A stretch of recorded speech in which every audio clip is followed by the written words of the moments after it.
Saudações, confrade e confreira.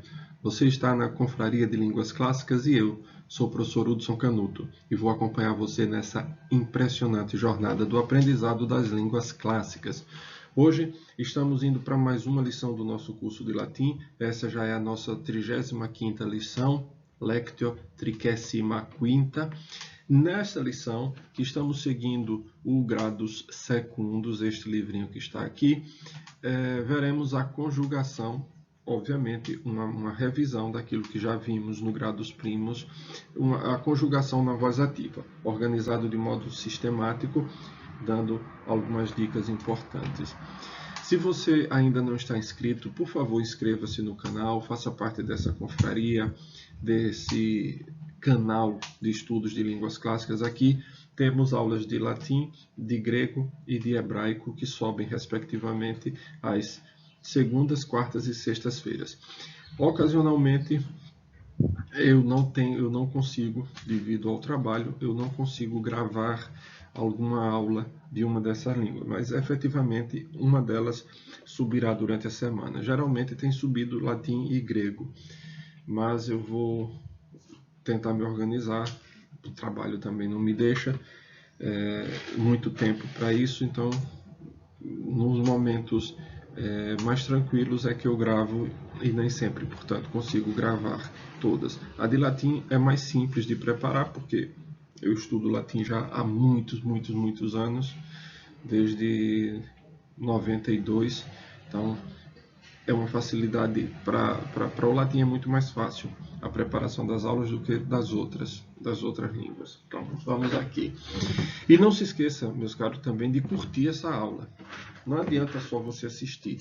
E quando assistir, assista toda, porque isso é extremamente importante para o algoritmo do YouTube, que a aula não seja assistida só um pedaço, mas seja assistida toda. Um conselho que dou, a minha fala é às vezes muito lenta, eu paro muito.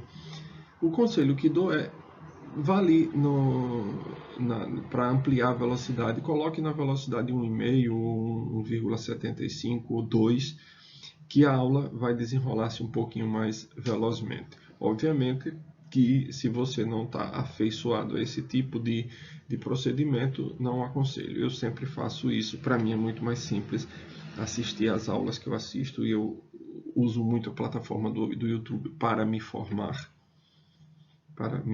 como pessoa, como ser humano, como conservador que sou. Então, uso muito o YouTube para assistir aulas de pessoas importantes dentro do mundo conservador. De modo que eu sempre faço isso na velocidade 2. Conselho que lhes dou. Mas o conselho é, assistam ao vídeo todo. Não comecem, deem a curtida e vão-se embora. Porque isso aí não adianta. Nem para a sua formação, nem para o algoritmo do YouTube recomendar o canal. Tá certo? Conto com a ajuda de vocês e vamos para a aula, para a lição. Aqui está. Estamos no capítulo 5º do Gradus Secundus. Hoje, na semana passada, a gente viu que a Virgem Vestal, que elas não podiam se casar, uma Virgem Vestal, eu esqueci até de comentar isso, quando aparecia grávida ou quando traía os seus votos de celibato, ela era enterrada viva, porque não era também lícito matar uma Vestal. Então ela era enterrada viva. Isso não significava que quem a enterrasse a tivesse matado. Ela morreu porque faltou-lhe oxigênio, não porque alguém matou. Então, uma decorrência um pouco estranha, mas era mais ou menos esse o pensamento. Então, a Virgem Vestal, que traía os seus votos, o seu voto de celibato, que ela era consagrada à Vesta, para manter aceso o fogo sagrado do templo de Vesta. Então, quando ela eventualmente traía o seu voto, ou tinha relações sexuais, ou de uma decorrência dessa relação sexual ela engravidava, o que acontecia era justamente isso, ela era enterrada viva. No caso de Rhea Silvia, que era uma Vestal, o pai do menino, ou dos gêmeos, no caso eram gêmeos, era o deus Marte. Isso não é de estranhar, porque em diversas culturas religiosas existem esses conluios de deuses com humanas virgens. Então, é uma tradição recorrente no mundo, desde o Oriente até ao Ocidente. Isso é uma recorrência.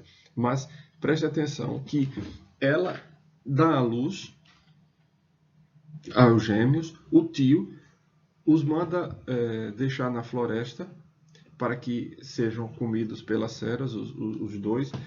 O empregado, revisando essa lição passada, o empregado, Cerus, comovido, mais misericordioso, como diz lá, clementior quam dominus, mais misericordioso do que o patrão, leva os meninos e os deixa na margem do rio, não tem coragem de matá-los. Vem uma loba e amamenta os meninos, e depois um casal de agricultores, Faustulos, era o nome do pater. Faustulos vê os dois meninos e leva-os para sua casa, onde são criados. E aí segue a nossa historinha a partir daqui. Uidete nunc pergit Orbilius, quam paruae tantae urbis principia fuerint. Gemini in domo pauperrima Faustuli crescebant. Adolescentes inter pastores latrociniis vivebant. Romulus, duo deviginti annos natus, urbem paruam in Palatino monte aedificare incepit. Remus Moenia exigua urbis novae derissit. Haec tua Moenia ait, certe magno auxilium quibus tuis erunt. Verbis fratris iratus, Romulus remum occidit. Postea urbem condidit, quam ex nomine suo Romam vocavit.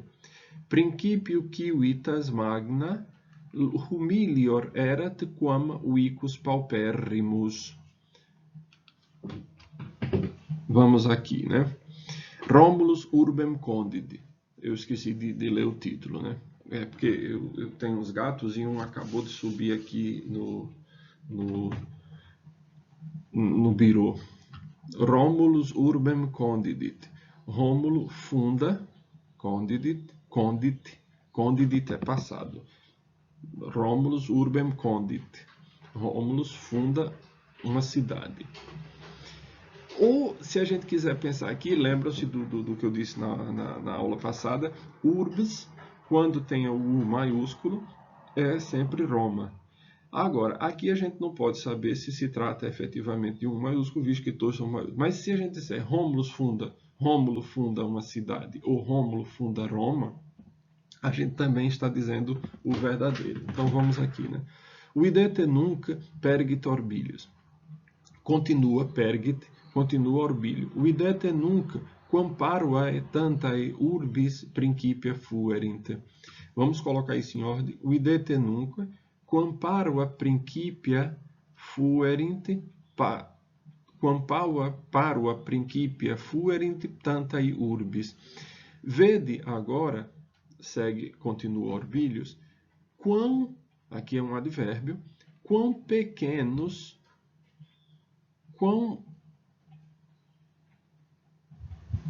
pequenos, dá para traduzir, podia ser humildes, mas vamos ver aqui, quão pequenos foram os princípios de tão grande cidade, tantae urbis. Tantae significa de tão grande.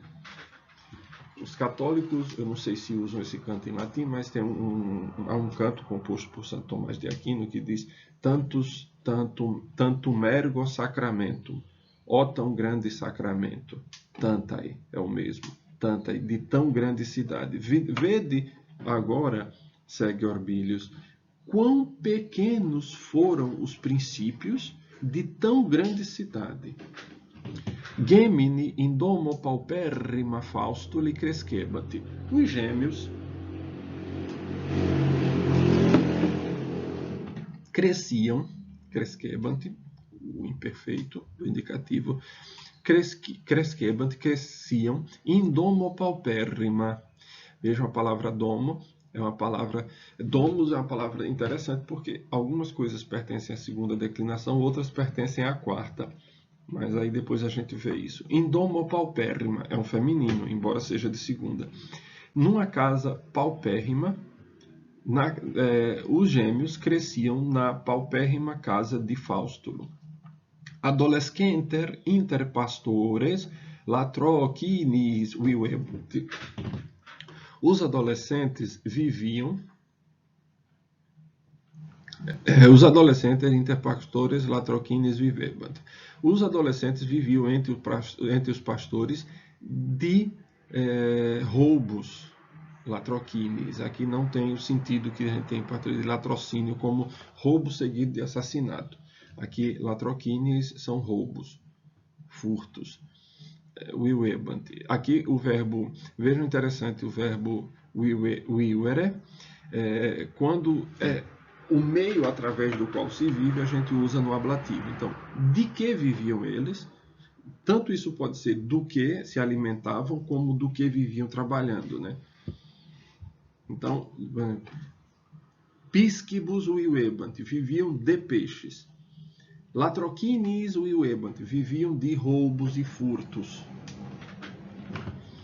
Romulus duodeuiginte annos natus, urbem paruam in Palatino monte aedificare incepit. Rômulo, vejam, duodeuiginte annos natus, com 20 anos, com 18 anos,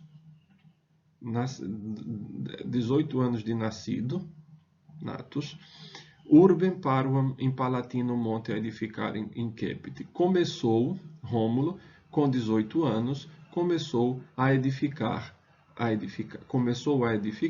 no Monte Palatino uma pequena cidade.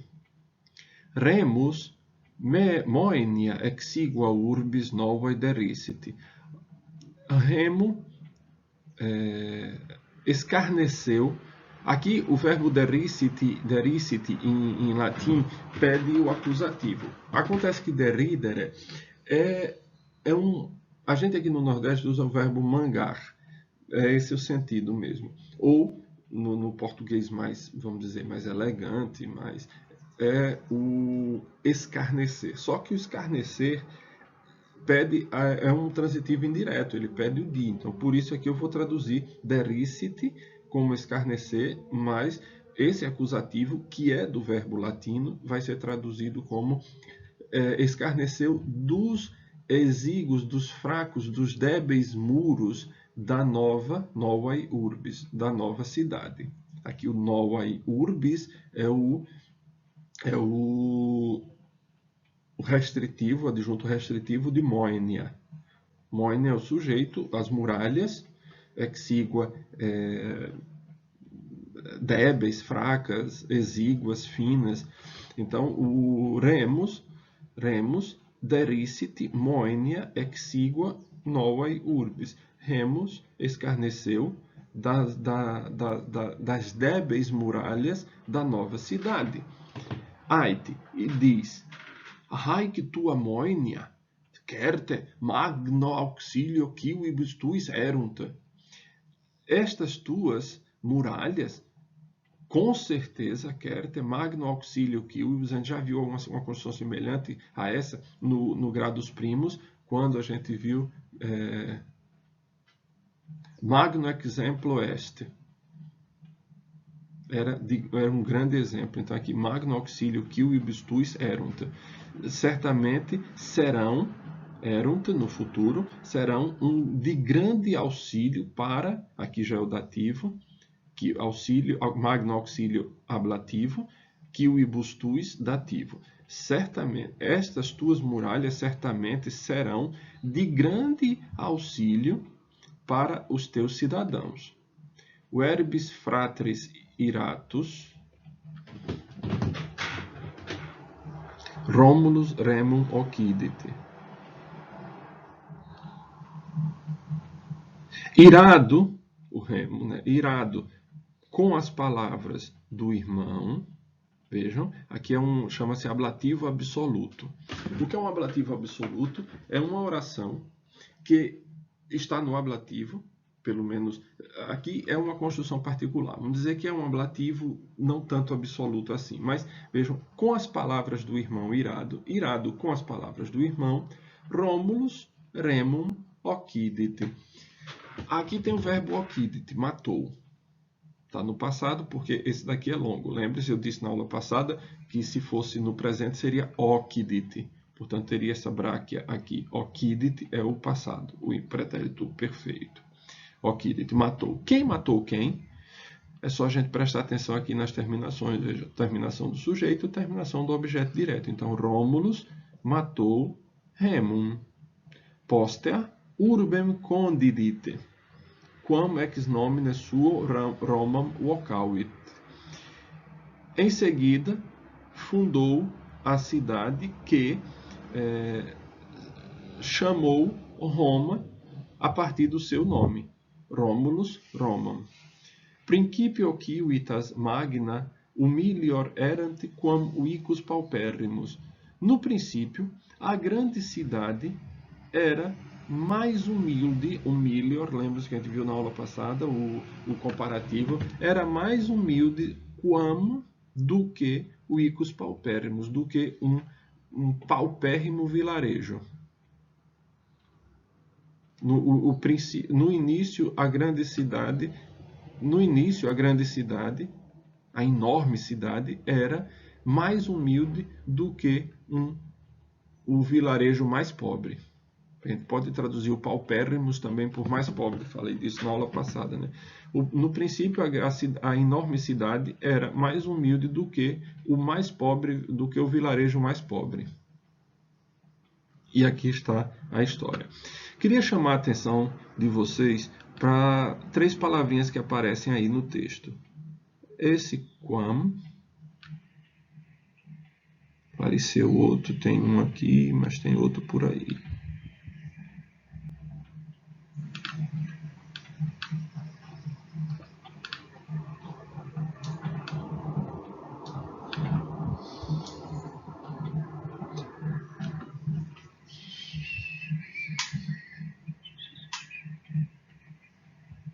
E aqui está o outro.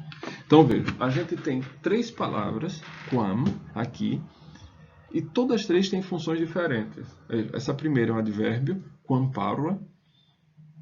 Quão pequenos foram os inícios de tão grande cidade. Esse segundo aqui é um pronome relativo, refere-se a urbem, condit urbem, quam, a qual chamou Roma a partir do seu nome. E essa outra aqui é o segundo termo da comparação, né? De que? É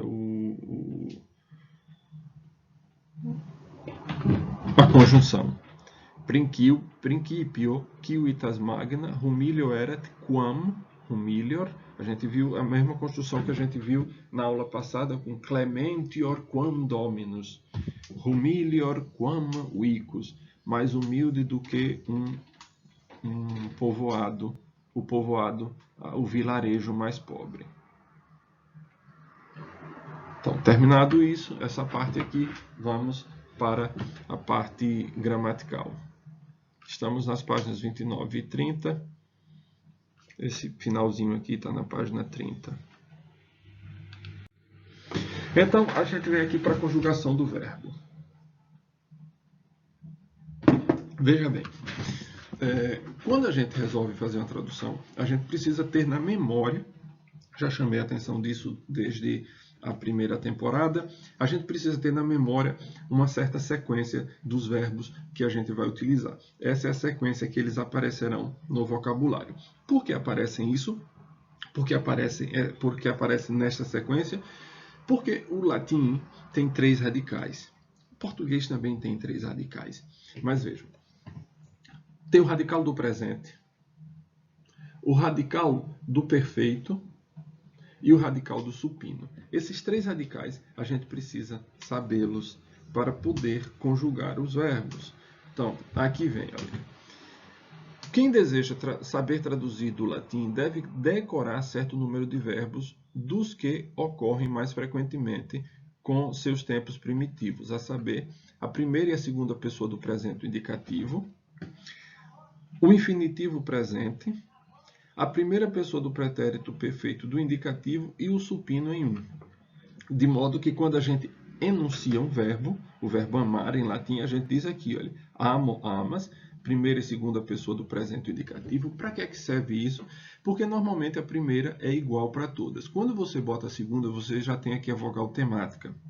E aí você sabe exatamente se é de primeira, de segunda, de terceira ou de quarta conjugação. Então, amo, amas, me dá a vogal temática. Amare, a forma do infinitivo. Amaui, o perfeito. Amatum, o supino. Com auxílio dessas 5 formas, podem-se obter todos os tempos do verbo. Aí vem. Os verbos latinos, já falei disso, né? Tem 3 temas: o tema do presente, do perfeito e o do supino. O tema do presente serve para formar os chamados tempos do infectum. O infectum. O que é esse infectum?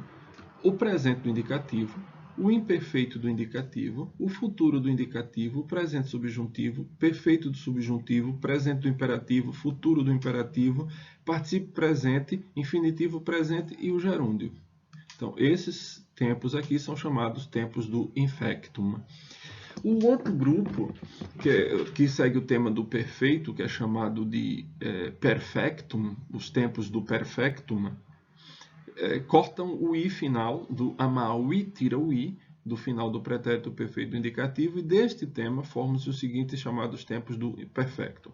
Pretérito perfeito do indicativo, mais que perfeito do indicativo, futuro perfeito do indicativo, futuro perfeito do subjuntivo, mais que perfeito do subjuntivo, infinitivo perfeito. E com o tema do supino obtém-se, cortando a terminação 1 do supino, que é o último dos tempos primitivos. Deste tema formam-se o supino em 1, amatum, o particípio futuro, amaturus, amatura, amaturum, e o infinitivo futuro, amaturum, amaturum, amaturam, amaturum esse. Esse aqui usa-se só nas construções de acusativo com infinitivo, que a gente vai ver posteriormente. Aqui estão os exercícios na página 31 e 32. Esse é interessante porque remete à lição anterior. Veja, passar para o presente, o último parágrafo da quarta leitura de Vestalibus até Traderet. Inicia no Vestalibus e Traderet. Passar para o presente. Dizer em que tempo e modo estão os verbos da quinta leitura? O idete, fuerint, crescebant, incepit, erunt, erat. Conjugar o iwo na terceira pessoa do singular de todos os tempos do indicativo e do subjuntivo.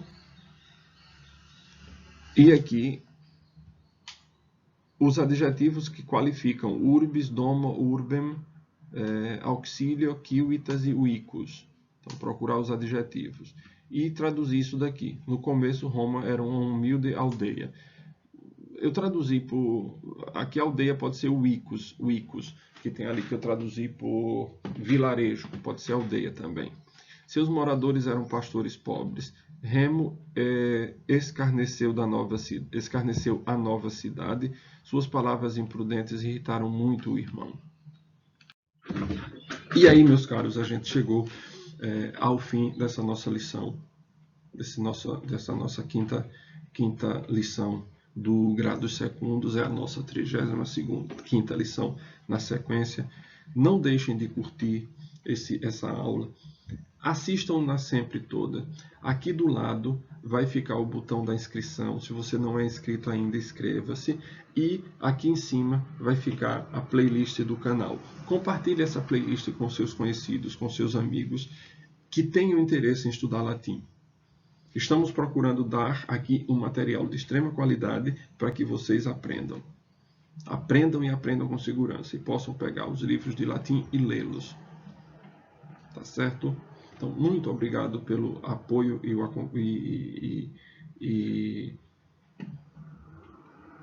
o segmento que vocês estão dando a isso. Não se esqueçam de curtir e compartilhar. E a gente se vê na próxima lição. O Alete Omnes.